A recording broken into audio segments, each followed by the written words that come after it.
بسم اللہ الرحمن الرحیم الحمد للہ رب العالمین والصلاة والسلام علی سید الانبیاء والمرسلین اما بعد قال اللہ تبارک وتعالی فی کتابہ المجید اعوذ باللہ من الشیطان الرجیم بسم اللہ الرحمن الرحیم خذ من اموالہم صدقۃ تطہرہم وتزکیہم بہا وصل علیہم ان صلاتک سکن لہم واللہ سمیع علیم ورد عن النبی صلی اللہ علیہ وسلم بنی الاسلام علی خمس شہادت لا الہ الا اللہ وان محمد رسول اللہ واقام الصلاۃ وایتاء الزکاۃ وصوم رمضان وحج البیت من استطاع الیہ سبیلا او کما قال علیہ الصلاۃ والسلام صدق اللہ العظیم وصدق رسولہ النبی الکریم ونحن علی ذلک لمن الشاہدین والشاکرین والحمد للہ رب العالمین۔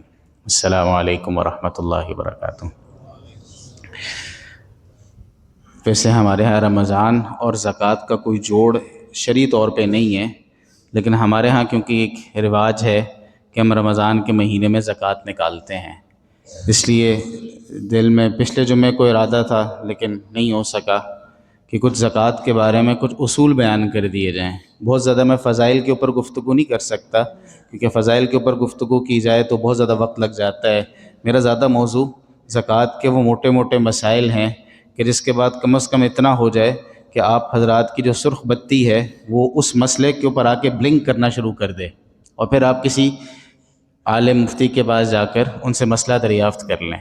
بس یہاں تک پہنچنے کے لیے یہ جمعے کی نشست ہے آج۔ اللہ کے نبی صلی اللہ علیہ وسلم زکوٰۃ وصول فرمایا کرتے تھے، اور زکوٰۃ کو وصول کرنے کے لیے باقاعدہ ایک نظام موجود تھا۔ اس زمانے میں جیسے زکوٰۃ کلیکٹرز ہوتے تھے جو جا کے لوگوں کی جو مال و دولت ہوتی تھی اس کا آڈٹ کیا کرتے تھے، اور پھر اس کے بعد ان کو بتایا کرتے تھے تمہاری اتنی زکوٰۃ بنتی ہے لہٰذا تم زکوٰۃ دے دو۔ اور یہ زکوٰۃ کا جو نظام ہے یہ اصلاً حکومت کی ذمہ داری ہوتی ہے کہ حکومت کو ایسا شفاف نظام قائم کرنا چاہیے کہ لوگ شوق سے حکومت کو زکوٰۃ دیں۔ اب کیونکہ ہمارے زمانے میں اس طرح کا کوئی شفاف نظام بھی نہیں رہا، اور لوگوں کو سچی بات ہے حکومت وقت کے اوپر پچھلے زمانوں سے اتنا کبھی اعتماد بھی نہیں رہا کہ وہ اپنی زکوٰۃ لوگ ان کو دینا شروع کر دیں، تو پھر لوگ خود مستحقین کو تلاش کرتے ہیں اور ان کو زکوٰۃ ادا کرتے ہیں۔ اب ہمارے ہاں یہ طریقہ رائج ہو چکا ہے۔ زکوٰۃ اسلام کے بنیادی ارکان میں سے ایک رکن ہے، بنیادی ارکان۔ اسی لیے میں نے آپ کے سامنے حدیث پڑھی، حدیث میں اللہ کے نبی صلی اللہ علیہ وسلم کیا فرما رہے ہیں؟ بنی الاسلام علی خمس، اسلام کی جو عمارت ہے وہ بنائی گئی ہے ان 5 چیزوں کے اوپر۔ اب جن چیزوں کے اوپر عمارت بنتی ہے، جیسے آپ کے یہ بیم لگے ہوئے ہیں، وہاں پہ کالم لگے ہوئے ہیں دیواروں کے اوپر، نیچے اس کی بنیادیں ہیں، ان چیزوں کے اوپر عمارت ساری کی ساری کھڑی ہے۔ اگر آپ ان کو نکال دیں تو اینٹ کی دیواروں کے اندر کہاں اتنی طاقت ہے کہ چھت کو اٹھا سکیں؟ اگر نیچے کی بنیاد ختم کر دیں تو کھوکھلی ساری کی ساری عمارت ہے، تو ٹک ہی نہیں سکتی، نہ اتنا وزن اٹھا سکتی ہے۔ یہ تو سارا انہی کی بدولت ہے کہ اس نے اتنا وزن برداشت کیا ہوا ہے۔ کیونکہ بنیاد مضبوط ہوتی ہے تو اس کے بعد اوپر کی عمارت مضبوط ہوتی ہے۔ اگر آپ بنیاد کو ہلا دیتے ہیں، اوپر کی عمارت جتنی مرضی اس کے اوپر لیپا پوتی کر دی جائے، اس کو خوبصورت بنا دیا جائے، لیکن وہ خوبصورتی پائیدار نہیں ہوتی۔ اس کے اوپر مسجد کے اوپر خرچہ کر لیں بہت زیادہ، بلکہ یاقوت اور مرجان اور ہیروں کی دیواریں بنا دیں، نہ اس میں بیم لگا ہوا ہے، نہ اس کی بنیاد میں کوئی کنکریٹ ہے ہی کچھ نہیں، سیدھی سیدھی آپ بس اینٹوں کی دیواریں لگا دیں، اتنی قیمتی چیزیں لگانے کے باوجود اس کا کوئی وزن نہیں رہے گا۔ اب میں یہ عرض کرنا چاہ رہا ہوں کہ یہ 5 بنیادیں ہیں، ان بنیادوں میں اگر آپ نے کمی کوتاہی کر دی پھر اس کے اوپر آپ جتنے مرضی نیک بنتے رہیں، وہ نیکی آپ کو اتنا فائدہ نہیں پہنچا سکتی، وہ پائیدار نہیں ہے۔ آپ نماز کا اہتمام نہیں کریں گے، آپ نماز کو قائم نہیں کریں گے، آپ زکوٰۃ کو ادا نہیں کریں گے، آپ رمضان کے روزے نہیں رکھیں گے، آپ پہ حج بیت اللہ فرض ہے، آپ حج نہیں کریں گے، تو آپ اوپر جتنی مرضی خوبصورتی بنا لیں اپنے اوپر، اپنے آپ کو ولی دکھائیں، اپنے آپ کو بہت نیک آدمی دکھائیں، ظاہری اعتبار سے بہت سارے نیک کام کرنے کا اظہار کرنا شروع کر دیں، بنیاد کمزور ہونے کی وجہ سے عمارت مضبوط کبھی بھی نہیں ہو سکتی۔ تو یہ فرائض ہیں، فرائض۔ بنی الاسلام علی خمس، 5 چیزوں کے اوپر اللہ رب العزت نے اسلام کی بنیاد رکھی۔ پہلی چیز کیا ہے؟ اللہ کے ایک ہونے کی گواہی دینا، اور آپ صلی اللہ علیہ وسلم کو اللہ کا رسول ماننا۔ یہ تو درمیان والا ستون ہے نا، بالکل۔ اور اس کے بعد جو باقی ستون ہیں، 4 ستون، وہ کیا ہیں؟ نماز کو قائم کرنا، زکوٰۃ ادا کرنا، روزہ رکھنا، اور بیت اللہ کا حج کرنا۔ تو میں یہاں پہ گفتگو صرف زکوٰۃ کے بارے میں کر رہا ہوں۔ ابھی زکوٰۃ ہمارے ہاں لوگ پوچھتے ہیں کہ زکوٰۃ کس پہ فرض ہوتی ہے، تو یہ سمجھ لینا چاہیے کہ زکوٰۃ صرف اور صرف 4 قسم کے مالوں کے اوپر زکوٰۃ آتی ہے۔ ہمارے جو شہر والے لوگ ہیں میں ان کی بات کر رہا ہوں، دیہات والے لوگوں کے پاس زمینیں ہوتی ہیں، وہاں سے پیداوار آ رہی ہوتی ہے، وہ ساری الگ باتیں، میں اس عشر کی بات یہاں پہ نہیں کر رہا۔ کسی نے بریڈنگ کے لیے جانور رکھے ہیں، میں ان کی بات نہیں کر رہا، میں تو مال تجارت والے جو ہمارے یہاں عام طور پہ لوگوں کے پاس جو چیزیں ہوتی ہیں میں اس کی گفتگو کر رہا ہوں۔ 4 چیزیں کون سی ہیں؟ سونا، چاندی، نقدی، مال تجارت۔ سونا کسی بھی شکل میں ہو، چاندی کسی بھی شکل میں ہو، کیش کسی بھی شکل میں ہو، چاہے اکاؤنٹ میں ہو چاہے آپ کی جیب میں ہو، اور چوتھی چیز ہے مال تجارت۔ مال تجارت اس مال کو کہتے ہیں کہ جس کو آپ بیچنے کے لیے خریدتے ہیں اور ابھی تک آپ کی بیچنے کی نیت اس کی باقی ہے، اس کو مال تجارت کہا جاتا ہے۔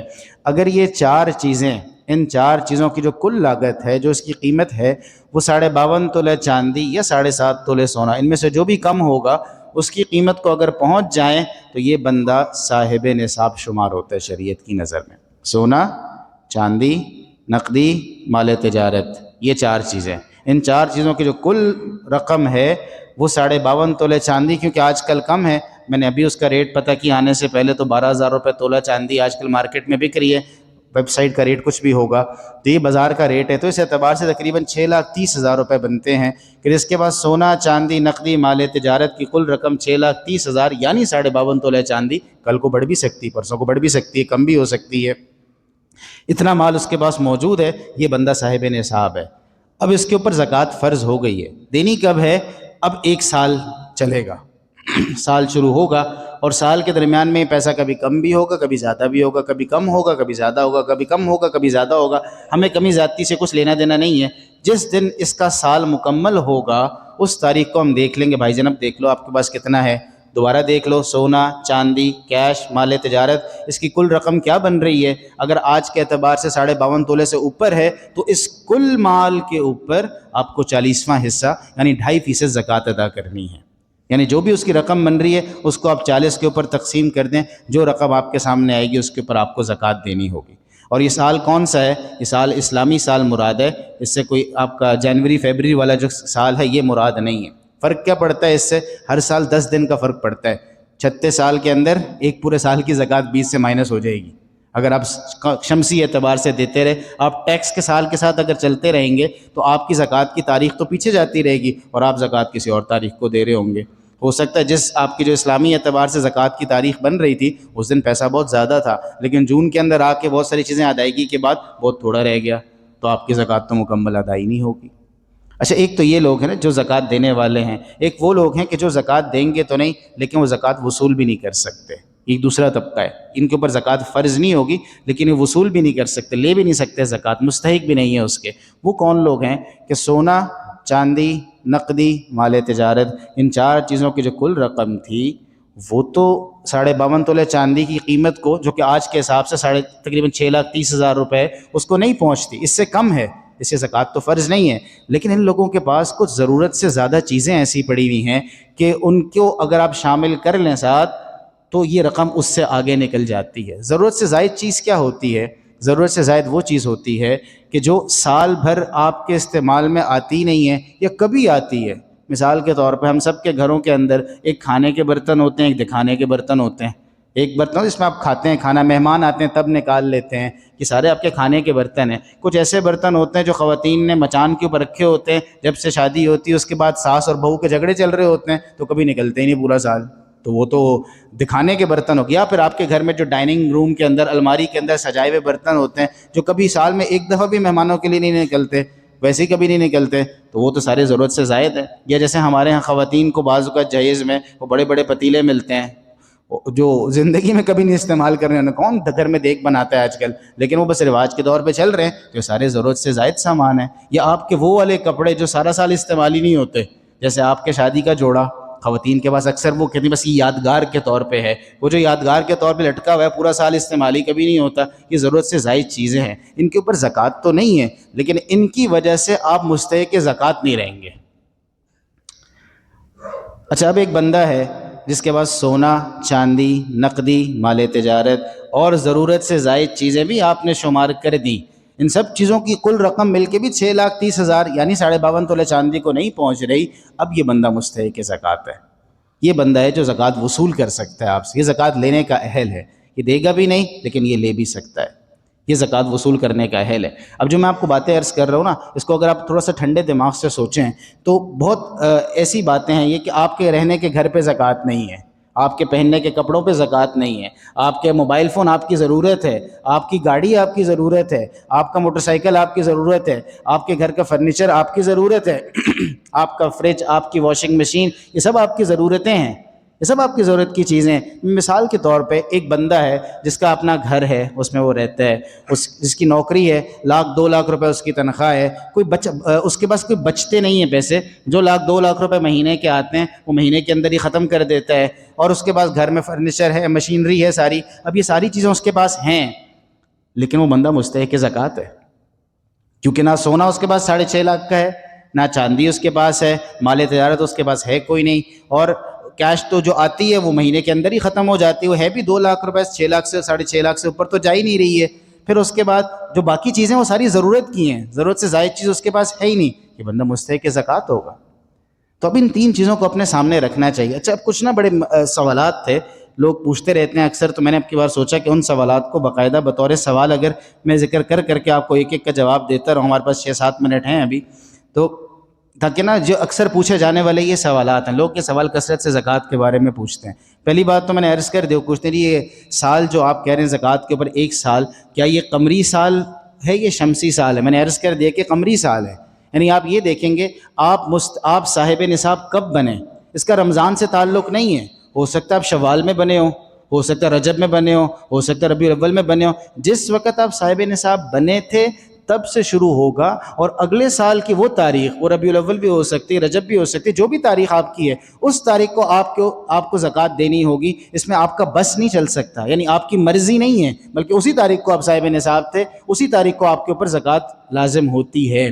اس سے فرق کیا پڑتا ہے میں عرض کر چکا ہوں پہلے، ورنہ اگر 1 دن آگے جانے سے یا 1 دن پیچھے آنے سے آپ کی زکوٰۃ کے حساب میں فرق پڑ سکتا ہے۔ اسی ٹیکس کے سال کے ساتھ نہیں، جون میں نہیں چل سکتے آپ، بلکہ آپ کو اپنا اسلامی سال طے کرنا پڑے گا اور اس کے مطابق آپ کو زکوٰۃ دینی پڑے گی۔ لیکن یہاں پہ سوال یہ پیدا ہوتا ہے، ہم میں سے میجورٹی ایسے لوگوں کی ہے کہ جن کو پتہ ہی نہیں کہ وہ کب صاحب نصاب بنے تھے، اور اب وہ کہتے ہیں جی میں تو بڑی کوشش کی یاد کرنے کی، مجھے تو یاد ہی نہیں آ رہا۔ ہمیں اسلامی تاریخ کے لکھنے کا رواج نہیں ہے نا، تو ایسے صاحب کو یہ عرض کیا جاتا ہے کہ آپ سب سے پہلے تو کوشش کریں کہ اگر آپ کو یاد آ جائے کہ آپ کس تاریخ کو صاحب نصاب بنے تھے، لیکن آپ کہتے ہیں ہمیں بالکل ہی یاد نہیں آ رہا، بھئی کوئی یاد کب صاحب نصاب بنے، کچھ یاد آ سکتا ہے، کوئی تاریخ وغیرہ کوئی اندازہ نہیں ہے، کچھ پتہ نہیں ہے، بس چل رہے ہیں، تو ہم کہیں گے اب ایک تاریخ طے کر لو پھر، اور جب اور کوئی راستہ نہیں ہے تو اب کوئی تاریخ طے کر لو۔ آپ نے 1 رمضان طے کر لی، بالفرض میں ایک فرضی بات کر رہا ہوں، آپ نے 1 رمضان طے کر لی، بس ٹھیک ہے، آئندہ سے 1 رمضان کے اعتبار سے زکوٰۃ دیتے رہیں، لیکن احتیاطاً تھوڑی زیادہ زکوٰۃ دیں، کیونکہ اس کا امکان ہے کہ آپ کی زکوٰۃ کم ہو رہی ہو۔